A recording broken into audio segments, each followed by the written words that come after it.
देखिए दूसरा है परफेक्ट इंफिनिटिव। परफेक्ट इंफिनिटिव में इंफिनिटिव का कार्य फाइनाइट वर्ब से पहले पूर्ण कर लिया जाता है। ठीक है, जब इंफिनिटिव का कार्य फाइनाइट वर्ब से पहले पूर्ण कर लिया जाए तो वहाँ पर हम परफेक्ट इंफिनिटिव का प्रयोग करते हैं। इसमें टू और हैव के साथ वर्ब की तीसरी अवस्था का प्रयोग होता है। जैसे यहाँ पर एक सेंटेंस लिखा गया है, एक सेंटेंस यहाँ पर लिखा गया है, he top the list, he was very glad. ठीक है, ही टॉप। देखो यहाँ पर इंफिनिटिव का कार्य, इंफिनिटिव का कार्य फाइनाइट वर्ब से पहले प्रयोग पूर्ण कर लिया जाए तभी यह नियम लागू होगा।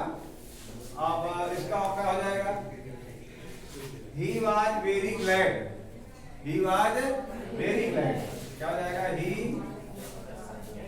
was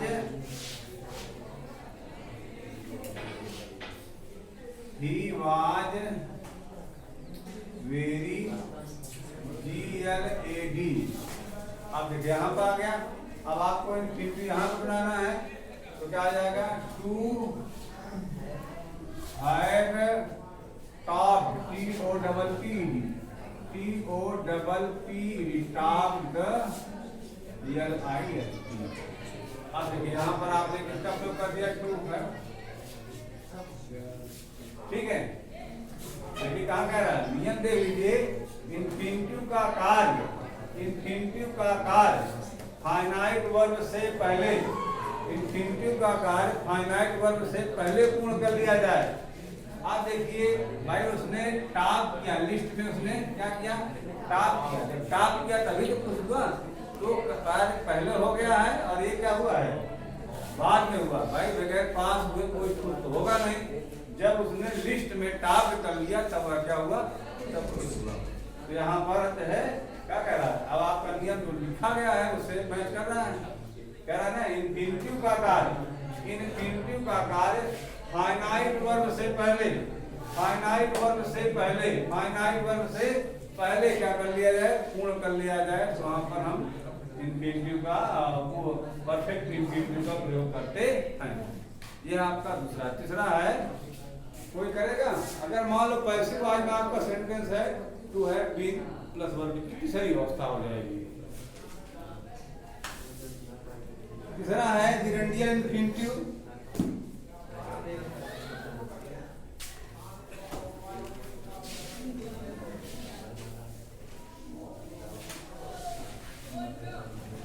चलो कुछ एक्सरसाइज देते हैं, एक्सरसाइज कोई करेगा, एक दो एक्सरसाइज हम बोलते हैं। चलो सुनो,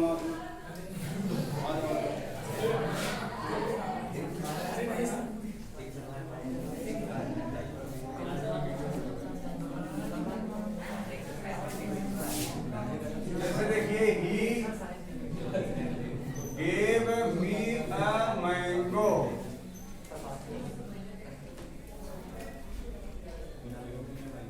He asked me to eat. He gave me a mango.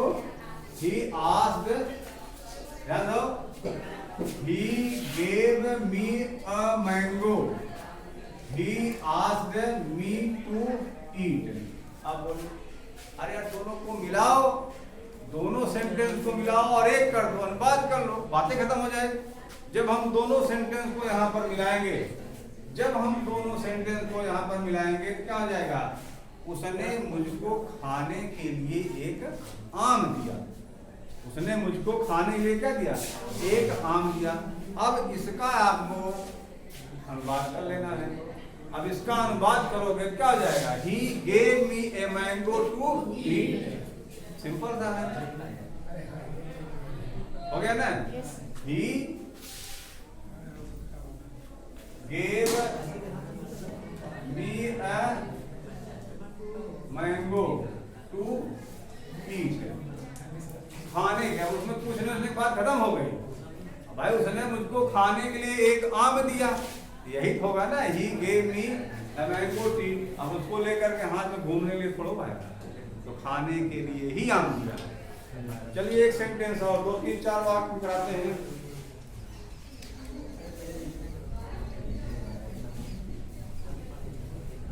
चलो, I am very weak, I can not run. I am very weak,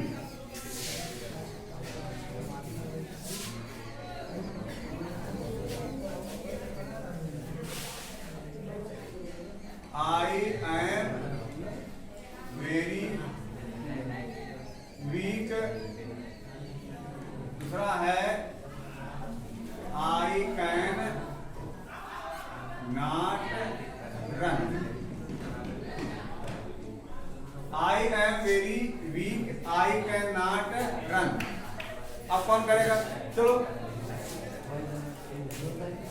भाई, इसका जो हो जाएगा आई एम वेरी वीक। यहां ध्यान दीजिए, एक नियम आपने पढ़ा था क्या? Remove to.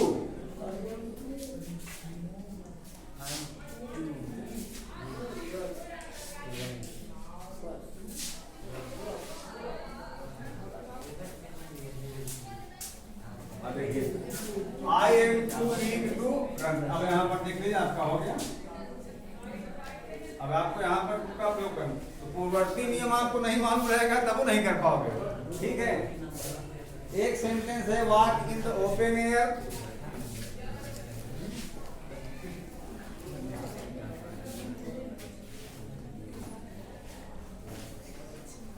Walk in the open AIR। दूसरा है it is good for HEALTH।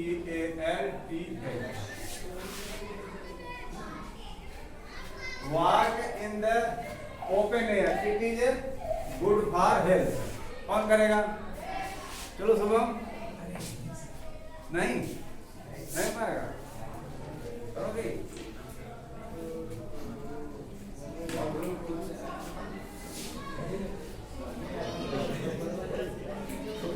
देखो,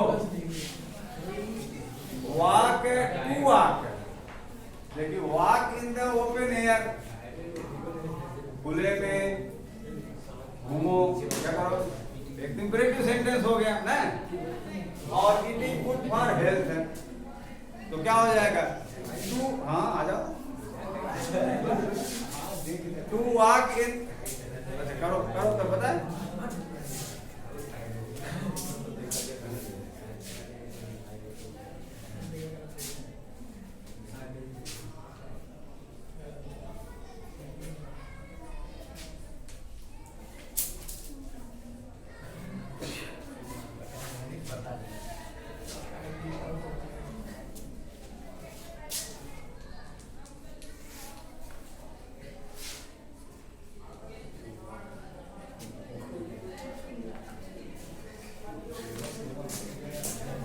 देखिए, it is good for health to walk in the air. यहाँ पर आपने इंफिनिटिव का प्रयोग किया। इसका हम एक तरीके से और कर सकते हैं, to walk in the open air. To walk in the open air is good for health. ठीक है, to walk in the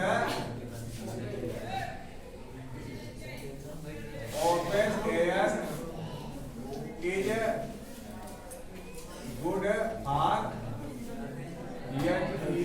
is good for हो गया बस।